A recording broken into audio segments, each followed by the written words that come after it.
Eh bien, bonjour à toutes et à tous.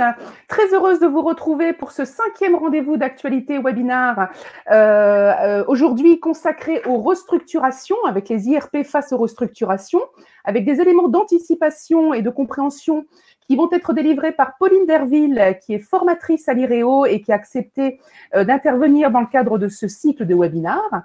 Avant de lui laisser la parole, je vous rappelle les règles de fonctionnement. Vous avez à votre disposition un chat qui vous permet d'échanger en toute bienveillance et surtout un forum des questions pour poser toutes les questions auxquelles Pauline n'aurait pas pu répondre dans son intervention. Et nous essaierons de lui poser ces questions en fin d'intervention, si toutefois, dans le cadre de son intervention, elle n'y a pas apporté déjà de réponse. Je laisse la parole à Pauline et je vous dis à tout de suite sur le chat et sur le forum des questions. Bonjour à tous, donc Pauline Derville, je suis juriste en droit social spécialisée en relations collectives, c'est-à-dire que j'interviens dans les cadres normés par le Code du travail. Donc tout ce qui est expertise comptable et santé au travail pour les CSE, et puis la formation des représentants du personnel sur les différentes thématiques de droit social que vous êtes susceptibles de rencontrer dans vos structures. Alors, on commence le webinaire avec au sommaire 4 chapitres. Premier point, maîtriser la configuration interne de l'entreprise et le niveau de représentation du personnel. Deuxième point, un rappel sur certains outils dont dispose le CSE. Un troisième point sur les différentes formes que pourrait prendre une restructuration dans votre entreprise. Et puis un quatrième point sur le fait de connaître les acteurs de la négociation collective en interne. Alors, tout de suite, le premier point, l'objectif ici est de vous permettre de comprendre la configuration interne des représentants du personnel afin de pouvoir vous articuler efficacement entre vous. Donc, premier exemple, vous êtes peut-être élu dans une entreprise dite à structure simple, c'est-à-dire ne comportant qu'un seul établissement. Avec un effectif théorique de 150 salariés dans mon exemple, vous serez donc doté d'un CSE. Il s'agira donc ici d'une articulation classique entre des titulaires secondés par leurs suppléants, l'ensemble de l'équipe étant chapeauté par le secrétaire du CSE. Donc ici, pour structurer votre CSE, bien définir le cadre des débats, c'est-à-dire identifier les points importants et ordonner les débats du point de vue des représentants du personnel. Se fixer des objectifs, c'est-à-dire déterminer ce que vous voulez obtenir de l'employeur, préparer un argumentaire, qu'il soit juridique, économique, financier ou santé au travail, et organiser la discussion entre élus. Obtenir des engagements de l'employeur, c'est-à-dire organiser les débats autour d'un leader, donc le leader, pas nécessairement le secrétaire CSE, mais simplement l'élu à qui vous aurez confié un sujet déterminé. Argumenter et faire peser le rapport de force, ce que vous n'êtes susceptible de faire que si vous avez pu préparer l'argumentaire en lien. Obtenir et reformuler les engagements de l'employeur, ça c'est l'objet de la réunion plénière. Et puis ensuite, formaliser, c'est-à-dire retranscrire les engagements que vous avez pu obtenir, adopter le PV et communiquer aux salariés. Ça, c'est l'objet du procès-verbal et de la communication. Deuxième exemple, vous êtes peut-être élu dans une entreprise à structure simple, avec un seul établissement, avec un effectif théorique ici de 420 salariés. Vous serez donc doté d'un CSE et d'une CSSCT. Donc, pour mémoire, je rappelle que le seuil de 300 salariés constitue l'une des hypothèses légales dans lesquelles la mise en place d'une CSSCT est obligatoire. Dans ce cas, il faudra bien penser à une articulation efficace et bien en amont entre membres de la CSSCT et le CSE. En effet, désormais, la CSSCT s'apparente à un groupe de travail du CSE en matière de santé, sécurité et conditions de travail. Il n'y a donc plus aucun rôle délibératif au sein de la CSSCT.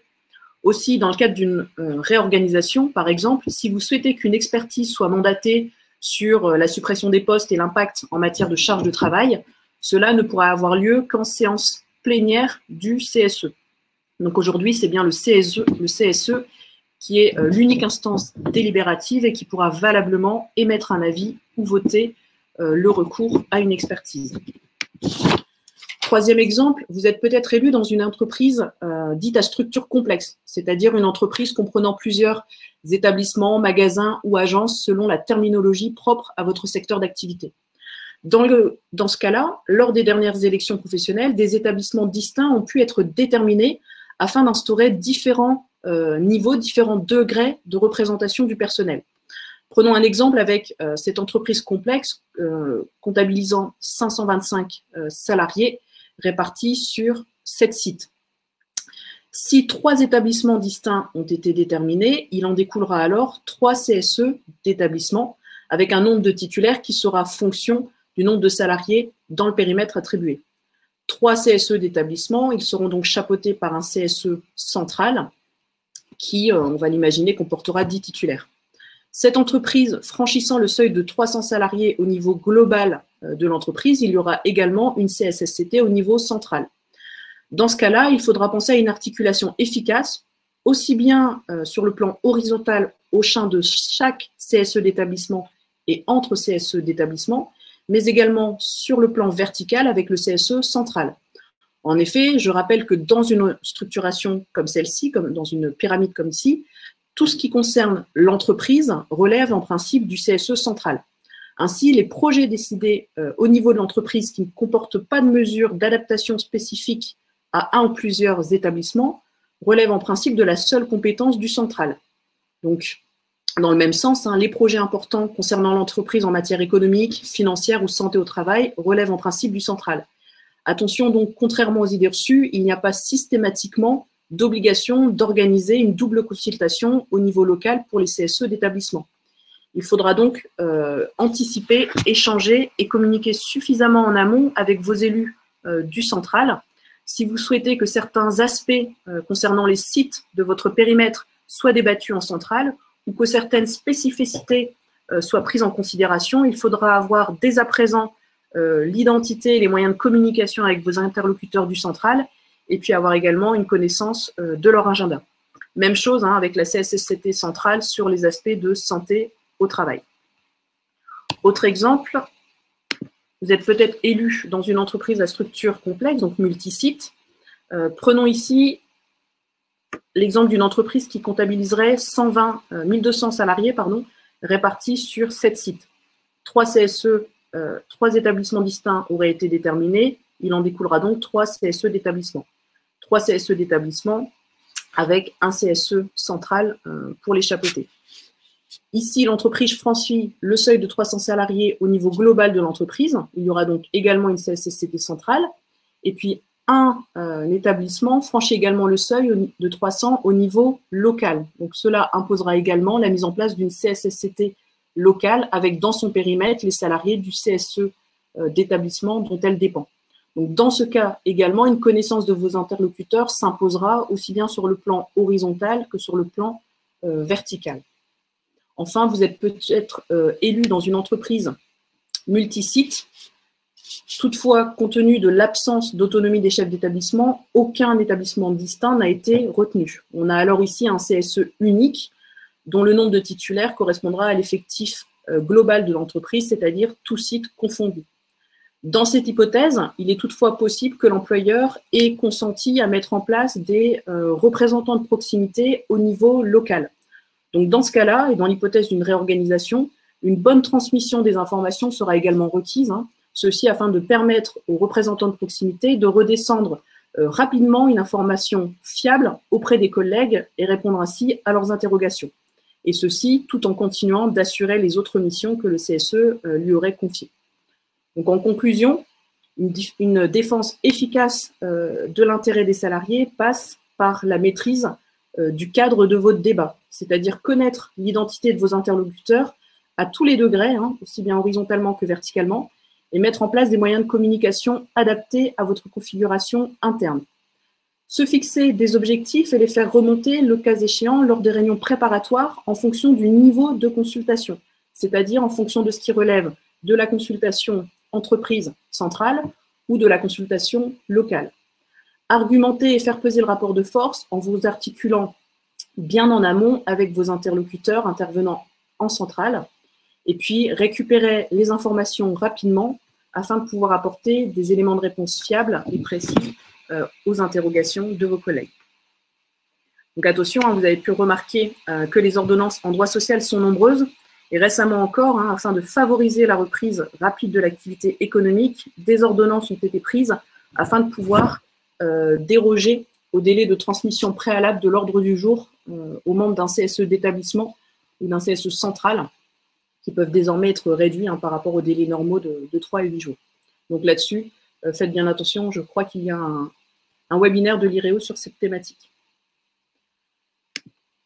Autre chapitre. Il a eu lieu juste, le webinaire a eu lieu juste cette semaine, en début de semaine. Donc justement, j'étais en train d'écrire à nos auditeurs qu'ils pouvaient revoir ce webinaire à propos des délais, et des délais réduits et des conséquences pour le CSE. Alors, autre chapitre, un rappel non exhaustif sur les outils à disposition du CSE pour ses attributions, notamment économiques et santé au travail.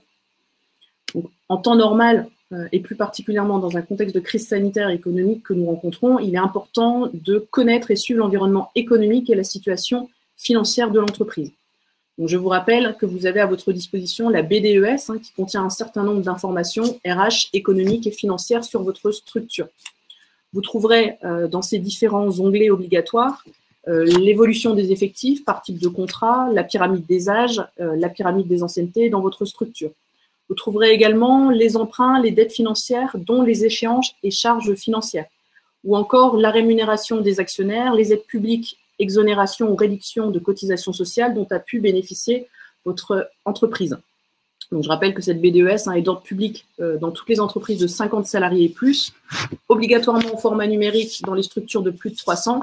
Et puis, à défaut d'accord, elle va comprendre des informations régulièrement mises à jour sur les 2 dernières années, l'année en cours et les 3 années à venir sous forme de perspective. Dans les entreprises de plus de 300, vous avez également une information trimestrielle qui doit vous être apportée, notamment sur l'évolution générale des commandes, l'exécution des programmes de production, et puis bien sûr les bilans sociaux également. Également sur les éventuels retards de paiement de cotisations sociales par l'entreprise. Donc l'ensemble de ces éléments étant très éclairants sur la tendance, sur la situation de votre structure. Les informations, consultation du CSE en matière économique et sociale, un autre outil du CSE. Donc simplement pour mémoire, vous le savez, le CSE a pour mission d'assurer l'expression collective des salariés afin de permettre leur prise en compte sur toutes les décisions qui concernent la gestion, l'évolution économique et financière de votre structure, l'organisation du travail, et plus précisément sur tout ce qui concerne l'organisation, la gestion, la marge générale de l'entreprise, les mesures de nature à affecter le volume ou la structure des effectifs, la modification de l'organisation économique, juridique de l'entreprise, et puis de manière générale, tout ce qui concerne les conditions d'emploi, de travail, notamment la durée du travail. Donc ces 3 éléments-là seront repris dans le chapitre dédié aux formes que pourrait prendre une restructuration. Donc, je rappelle que la consultation, ce n'est pas une simple information descendante évacuée en un quart d'heure. Pour être utile et efficace, une consultation doit amener l'employeur et les représentants du personnel à échanger leur point de vue sur une situation donnée, à discuter, amender un projet afin de trouver le juste équilibre entre pérennité d'activité et intérêt des salariés, aussi bien d'un point de vue maintien dans l'emploi, de la rémunération, du temps de travail, du repos et de la santé au travail. L'avis que rendra le CSE à l'issue de consultation est également très important. Si la teneur de votre avis n'engage pas l'employeur, en revanche, il peut avoir une vertu pédagogique à l'égard de vos collègues qui n'ont pas le même niveau d'information ni le même niveau de connaissance que les élus. Et puis, vous pouvez toujours décider de le transmettre à l'inspection du travail, voire même cette transmission à l'autorité administrative peut être requise par le Code du travail. Donc, dans ce cas-là, un avis étayé est toujours le bienvenu. Idéalement, prenez le temps de le rédiger en termes clairs pour les néophytes et avec des arguments précis pour donner du poids à vos propos. Vous pouvez là-dessus vous appuyer sur vos syndicats, vos conseils et experts qui peuvent vous soutenir sur ce point. N'oubliez pas que pour vous accompagner dans ces consultations denses et parfois très techniques, le CSE a toujours la possibilité de se faire assister par un expert en fonction du champ de compétences. Donc, certaines expertises sont entièrement financées par l'employeur, d'autres sont cofinancées par le CSE sur son budget de fonctionnement. Dans ce cas, je rappelle que la contribution du CSE est limitée à la prise en charge de 20% des honoraires de l'expert dans la limite d'un tiers de son budget de fonctionnement annuel. Pour nuancer mes propos sur le point du cofinancement, je précise que lorsque le budget de fonctionnement du CSE est insuffisant pour couvrir le coût de l'expertise et qu'il n'a pas donné lieu à un transfert entre vos 2 budgets sur les 3 dernières années, le financement revient alors entièrement à charge de l'employeur. Donc cette nuance est prévue au 3e alinéa de l'article qui est renseigné ici dans le Code du travail. Enfin, je rappelle qu'avec votre budget de fonctionnement, vous pouvez toujours librement en décider de faire usage, notamment pour avoir recours à tout expert dont vous estimez avoir besoin pour vos travaux, ce qui peut par exemple être le cas du recours à avocat. Sur le point du budget de fonctionnement, n'oubliez pas que désormais l'assiette sur laquelle s'adosse le calcul des budgets du CSE, c'est la masse salariale brute de l'entreprise, c'est-à-dire tous les gains et rémunérations soumis à cotisation de la sécurité sociale, à l'exception des indemnités versées lors de la rupture du CDI. Or, dans le cadre de l'activité partielle, l'indemnité qui a été versée aux salariés est exemptée de cotisations salariales et patronales. Donc attention, si votre entreprise a eu massivement recours à l'activité partielle pendant la crise du Covid-19, il y aura nécessairement une répercussion sur la masse salariale et donc sur les budgets qui vous sont attribués. Donc si vous avez perçu vos budgets en une fois en début d'année, il va y avoir un réajustement qui va être opéré. Et puis si vous avez fragmenté le versement de vos budgets dans l'année, le réajustement aura lieu probablement lors du prochain versement. Donc faites attention à la manière dont vous utilisez votre budget. Il faut anticiper avec ce qui pourrait se passer par la suite dans votre structure et les besoins que vous pourriez avoir en termes de conseils. Je rappelle également que le but de ces consultations et expertises est de vous permettre de connaître la stratégie de l'entreprise afin de débattre, proposer et de défendre l'intérêt des salariés, que ce soit d'un point de vue de l'emploi, de la rémunération, du temps de travail, de la santé au travail, etc. Autre outil du CSE, les réunions extraordinaires du CSE. Donc là-dessus, je rappelle que les réunions extraordinaires ne sont pas uniquement une prérogative de l'employeur, elles peuvent également être déclenchées par les élus. Dans ce cas-là, la forme de votre demande varie en fonction de la thématique dont il est question. Si vous utilisez cet outil, idéalement, veillez à bien soigner les questions que vous joindrez à votre demande, car ces questions constitueront de plein droit l'ordre du jour de la séance. Donc sur ce point-là, également, appuyez-vous sur vos syndicats, vos conseils et vos experts qui peuvent vous soutenir sur ce point. Donc si vous avez compris ce que je viens de dire, ça veut dire qu'en fonction du niveau de dialogue social dans votre structure, si l'information ne vient pas à vous, vous avez également la possibilité de déclencher des réunions pour obtenir des informations et suivre ce qui se passe dans votre structure. Autre outil du CSE, la possibilité de déclencher un droit d'alerte économique. Donc en effet, lorsque le CSE a connaissance de faits de nature à affecter de manière préoccupante la situation économique de l'entreprise, il peut demander à l'employeur de lui fournir des explications. Donc le droit d'alerte se passe en deux temps. D'abord, des questions à poser à l'employeur et ensuite une réaction en fonction de la qualité de ses réponses. Donc attention, c'est le CSE qui peut librement déterminer les faits justifiant à ses yeux l'exercice du droit d'alerte. Et ces faits ne se limitent pas au seul cas où la survie de l'entreprise est en jeu. Il peut par exemple s'agir de modifications structurelles, restructuration juridique et économique, variation du volume ou de la structure des effectifs. C'est bien au CSE de décider et de justifier, le cas échéant, le caractère préoccupant par des éléments objectifs et sérieux.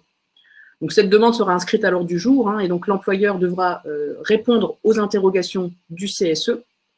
Et puis, en fonction des réponses obtenues par l'employeur, si elles sont insuffisantes ou si au contraire elles confirment le caractère préoccupant, deuxième étape, établir un rapport avec éventuellement le soutien d'un expert comptable du CSE.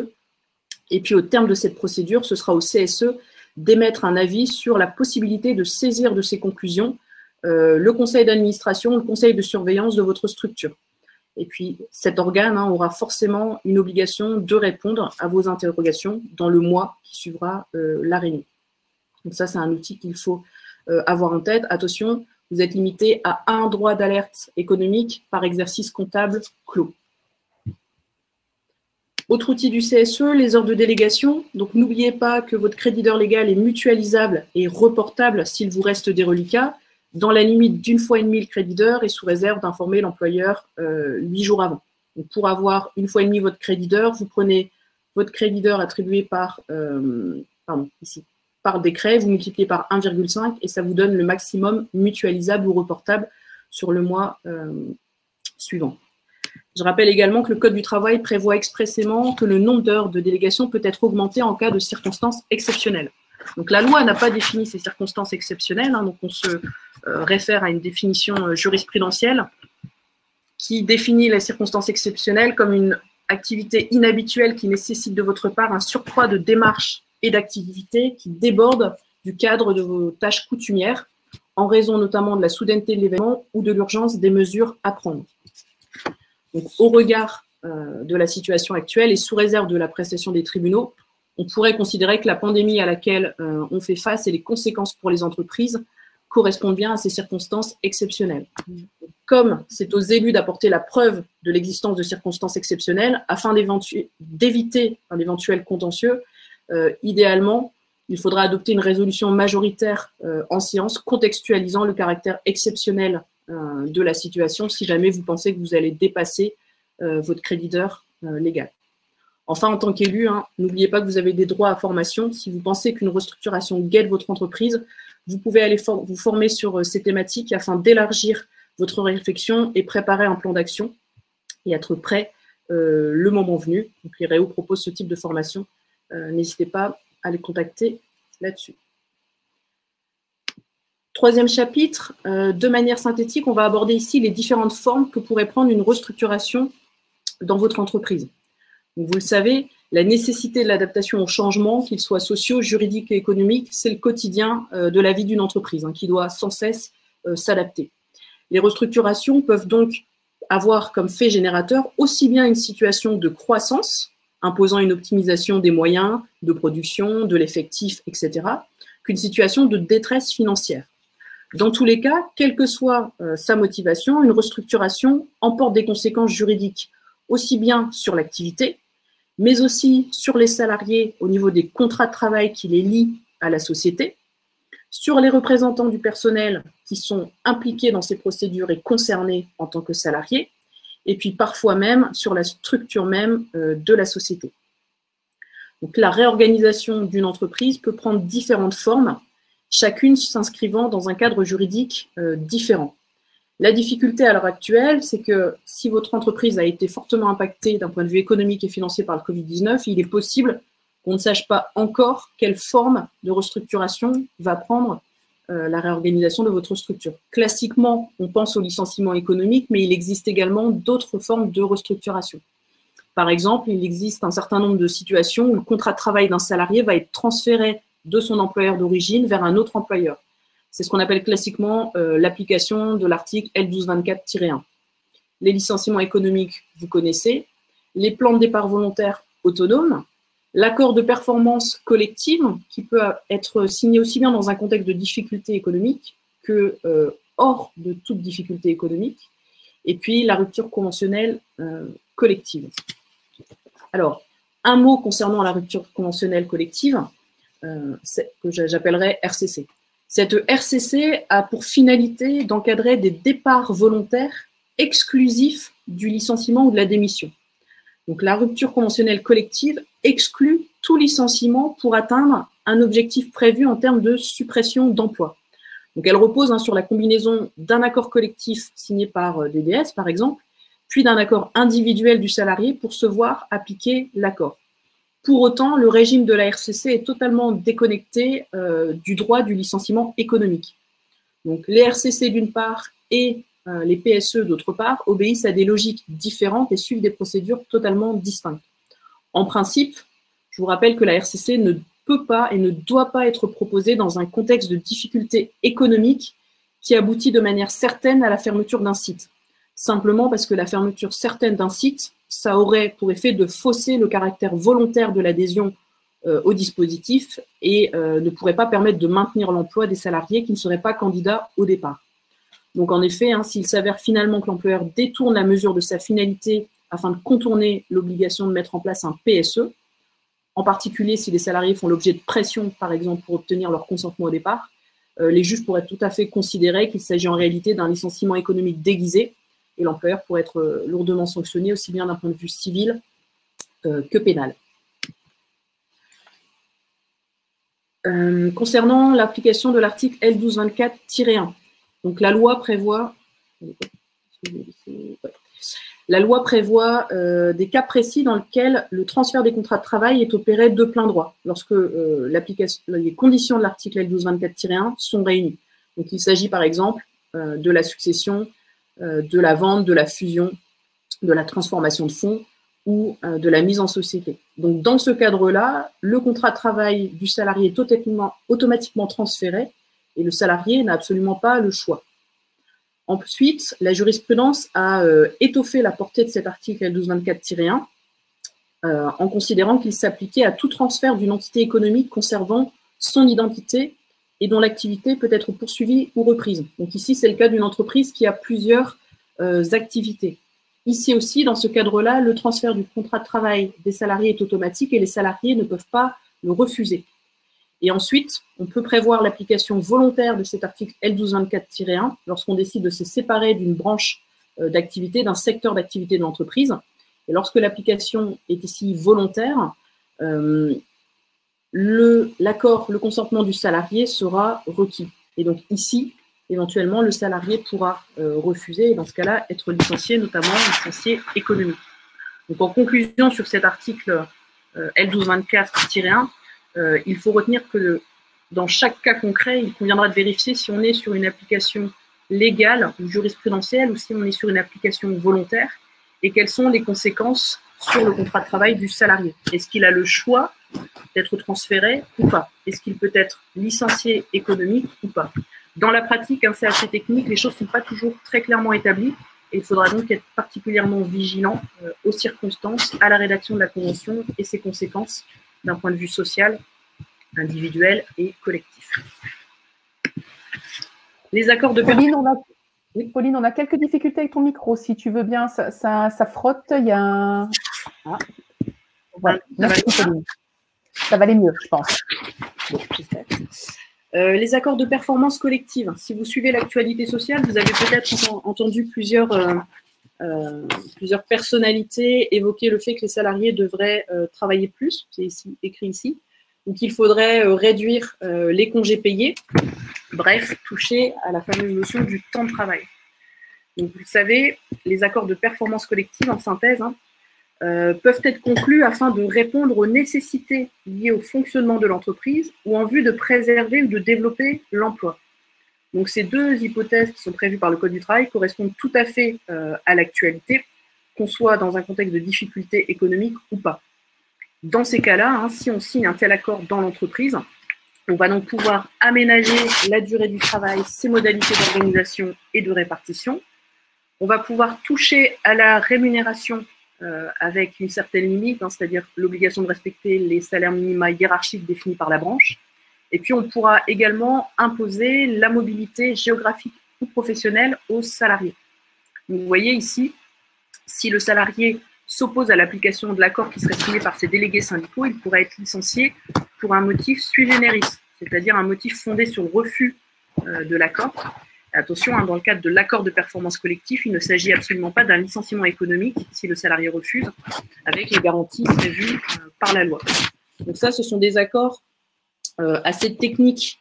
Si jamais vous les voyez arriver dans vos entreprises, surtout contactez vos syndicats ou vos experts habituels. Ce sont typiquement les accords qui ne sont pas répertoriés dans la base nationale que vous pouvez trouver sur Légifrance. Vous savez que désormais sur Légifrance, vous avez un nouvel outil où vous pouvez voir apparaître tous les accords d'entreprise, à l'exception des accords d'intéressement, de participation, de PSE et des accords de performance collective. Donc, il y a une certaine contradiction. Ce sont des accords très techniques qui touchent le temps de travail, la rémunération, la mobilité des salariés, et en même temps, on a très peu d'éléments de référence sur ce point-là. Donc, éventuellement, au sein de vos syndicats, vous pourriez trouver des accords, mais en tout cas, sur la base de Légifrance, vous n'en trouverez pas. Et puis, évidemment, dernière forme de restructuration, les licenciements économiques. Donc, en pratique, il existe 3 procédures de licenciement économique. Le licenciement économique individuel, qui ne concerne qu'un seul salarié. Le licenciement économique de 2 à 9 salariés, qu'on peut qualifier de petit licenciement économique. Et puis, le licenciement économique d'au moins 10 salariés minimum sur une période de 30 jours consécutifs. Ici, c'est l'hypothèse du plan de sauvegarde de l'emploi qui sera obligatoire si l'entreprise franchit le seuil de 50 salariés. C'est ce que communément, la presse continue d'appeler les plans sociaux, mais la bonne terminologie, c'est PSE. Donc ça, c'est classiquement la forme de restructuration la plus dure dans les entreprises. Donc pour mémoire, je rappelle qu'un licenciement pour motif économique, c'est un licenciement qui est effectué par l'employeur pour des raisons qui ne sont pas liées aux salariés. C'est-à-dire pour un ou plusieurs motifs qui ne sont pas inhérents à la personne du salarié. Donc en pratique, L'article du Code du travail implique la réunion d'un élément d'ordre matériel et objectif et la réunion d'un élément causal. Donc attention, on a souvent tendance à considérer que les grands licenciements économiques emportent forcément des suppressions de postes. Ce n'est pas nécessairement le cas, vous l'avez ici, suppression de postes ou transformation d'emploi ou modification du contrat de travail refusée par le salarié. Donc attention, vous pouvez très bien avoir dans votre structure un PSE, un grand licenciement économique, qui passerait par des modifications du contrat de travail proposées aux salariés et qui auraient été refusées. Et puis désormais, depuis la loi travail, au niveau de l'élément causal, c'est assez fléché par le Code du travail et puis laissé à l'appréciation des entreprises et des juges en cas de contentieux. Dernier chapitre, connaître les acteurs de la négociation collective interne, donc qui pourraient être les personnes susceptibles de signer soit un accord de plan de sauvegarde de l'emploi si vous était proposé, soit un accord de performance collective, soit une renégociation du temps de travail ou autre. Vous le savez, hein, les règles guidant la négociation collective ont considérablement évolué ces dernières années, à partir de 2008 jusqu'aux ordonnances Macron de 2017 et à la dernière fête du travail, enfin la fête du travail du 1er mai 2018. Donc aussi bien les règles de validation des accords d'entreprise que l'architecture du code et le rôle de la branche ont évolué. Donc ici, hein, simplement en synthèse, et comme vous pouvez le voir dans les deux premiers rectangles, il faut savoir que l'éventail des négociateurs en entreprise s'est élargi afin de permettre d'adapter le code du travail à la situation d'entreprise par le biais des accords d'entreprise. Donc si en principe... Pauline, je t'interromps encore 2 petites secondes. Je pense que tes feuilles frottent sur le micro, sur ton micro. On a un très mauvais son. Je mets à fond. Là, ça va, vous entendez les feuilles? Oui, c'est juste le frottement, à mon avis, des feuilles, des documents sur le micro. Bon, je vais essayer d'éviter. Donc, vous le savez, en principe, hein, les accords d'entreprise sont signés par les délégués syndicaux lorsqu'ils existent.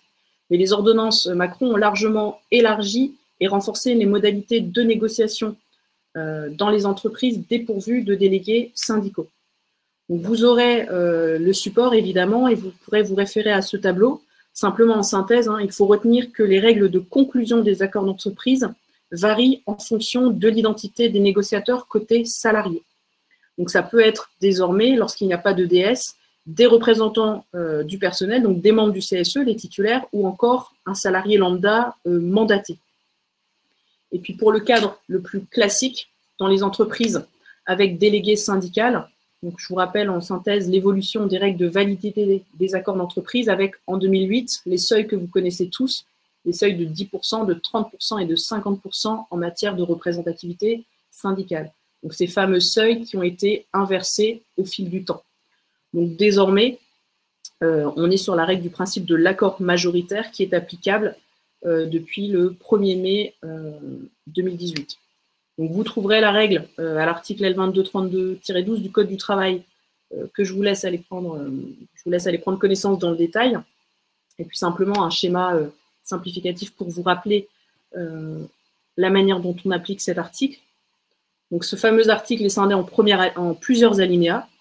Le premier alinéa dispose que l'accord d'entreprise doit être signé par un ou plusieurs syndicats représentatifs qui aura recueilli plus de 50% au premier tour, plus de 50% des suffrages exprimés au premier tour des dernières élections du CSE.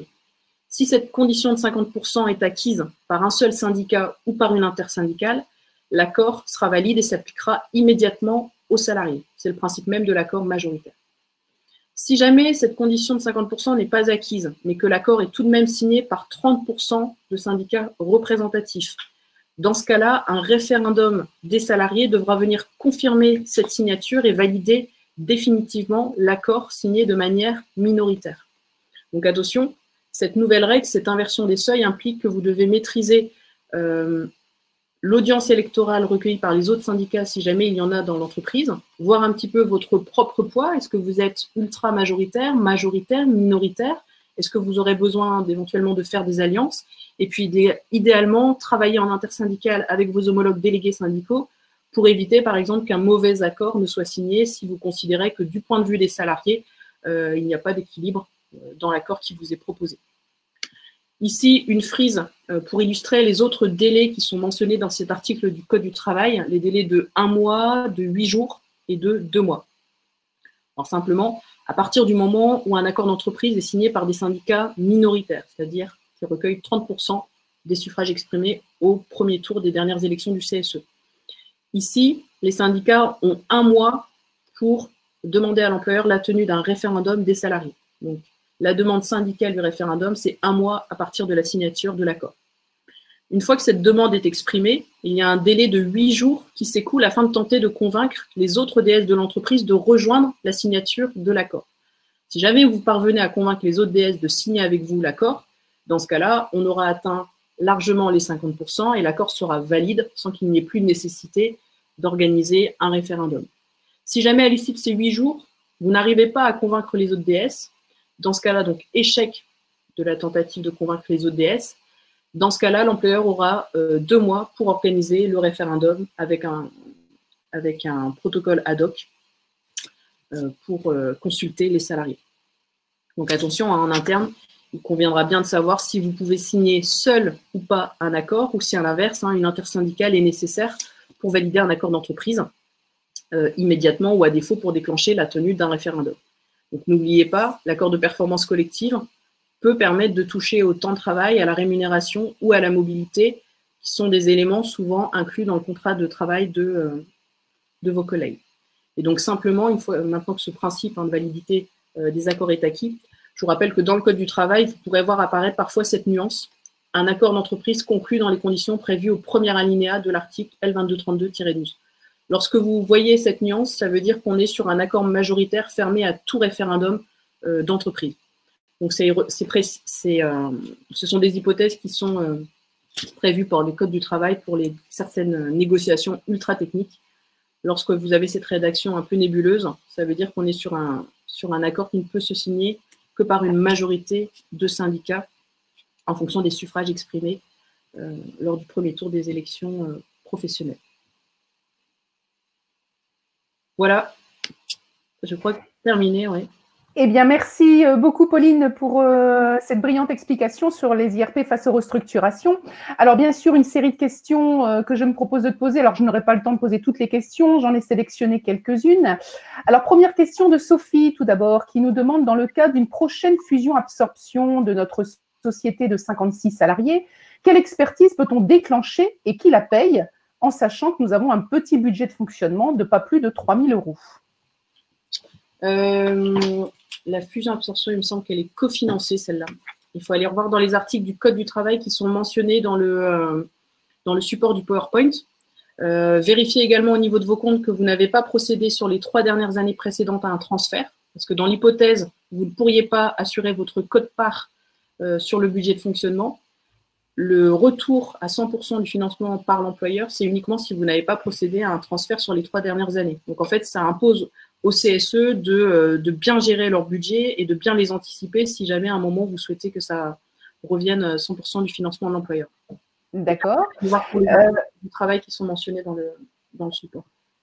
Alors, une autre question d'Éric, pardon. Pour une modification de la durée du temps de travail, faut-il passer obligatoirement par un accord ou l'accord des 35 heures est-il suffisant? Alors, soit vous pouvez classiquement, dans l'entreprise, remettre à négociation votre accord de temps de travail, soit, si votre employeur a un bon conseil, il peut également proposer de négocier un accord de performance collective. C'est plutôt sur les conséquences, en fait. En fonction du cadre dans lequel on vous invitera à négocier sur le temps de travail, les conséquences ne seront pas les mêmes pour les salariés. C'est pour ça qu'il faut absolument avoir une idée des différents cadres de restructuration que peut prendre une entreprise. Si votre employeur renégocie classiquement votre accord de temps de travail, à la limite, ce sera peut-être plus sécurisant pour les salariés. Après, quand bien même on soumettrait à votre négociation un accord de performance collective, tant que l'accord n'est pas signé, dans les conditions que je viens d'expliquer, donc 50% ou 30% plus référendum, il n'y a aucune chance qu'on l'impose aux salariés. Donc en fait, c'était l'idée des accords majoritaires. On remet la responsabilité de ce qui est signé dans les entreprises sur la tête des négociateurs. Donc il vaut mieux ne pas signer un mauvais accord de performance collective, signer un bon accord, un bon accord de renégociation du temps de travail que… D'accord. Une dernière question. Dans les heures de délégation qui ont été abordées dans le diaporama, le fait de passer d'un seuil à la hausse ou à la baisse, le fait de passer, pardon, le seuil à la hausse ou à la baisse, comment cela va-t-il impacter le crédideur? Le seuil à la hausse ou à la baisse? Le seuil d'effectif? Oui, oui, tout à fait, le seuil d'effectif. Oui. Comment cela impacte le crédideur? Les variations en matière de seuil d'effectif, c'est uniquement si la variation est atteinte durablement dans le temps. C'est exactement la même chose pour le déclenchement de la mise en place du CSE. On doit franchir le seuil de 11 salariés pendant 12 mois consécutifs. Donc, si vous variez à la hausse ou plutôt à la baisse vos effectifs, ça n'aura d'impact sur le crédideur légal que si cette baisse est atteinte durablement pendant 12 mois consécutifs. Donc, c'est pas pour tout de suite. C'est pas parce que demain on licencie 200 salariés dans l'entreprise et que vous passez sous certains seuils que nécessairement ça a une conséquence tout de suite sur le quota d'heure. D'accord. Enfin, des seuils à franchir avant que ça n'ait une conséquence sociale. D'accord. Merci. Une dernière question pour finir, et toutes les autres questions feront l'objet d'un question-réponse envoyé par mail.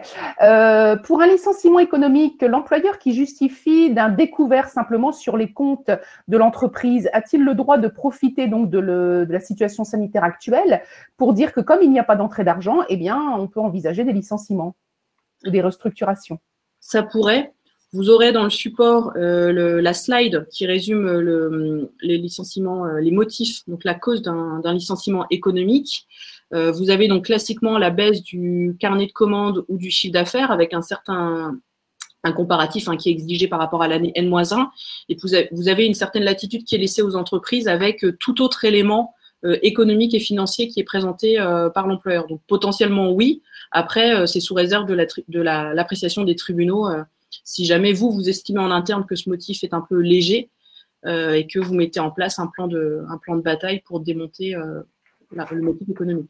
Mais en soi, oui, la nouvelle définition du licenciement économique laisse des possibilités aux entreprises d'évoquer tout autre élément économique ou financier pour justifier des licenciements économiques. Eh bien, merci Pauline pour ces réponses. Alors, nous avons atteint la durée effectivement prévue pour ce webinaire. Il reste quelques questions que je vais transmettre à Pauline Derville et si elle le veut bien répondre, si elle le veut bien, elle répondra. Et je vous enverrai donc par mail les réponses aux questions qui restent en suspens et sur lesquelles il n'y aurait pas eu de réponse dans ce webinaire. Je vous souhaite une très bonne fin de journée. Nous nous retrouvons lundi prochain en raison du pont de l'Ascension. Et lundi prochain, nous aborderons une thématique qui a déjà été abordée à l'IREO, mais qui se fera dans une configuration de webinaire. Donc, la médiation en entreprise, un outil de prévention et de gestion des conflits individuels et collectifs. Nous avons rajouté ce matin 2 autres thématiques sur notre rendez-vous d'actualité webinaire consacré au licenciement économique collectif et aux accords de performance collective, donc qui se dérouleront en juin. Les inscriptions sont ouvertes. N'hésitez pas à vous inscrire, car je le rappelle, l'inscription vous permet de revisionner le webinaire si vous n'avez pas pu être présent lors de sa diffusion en direct.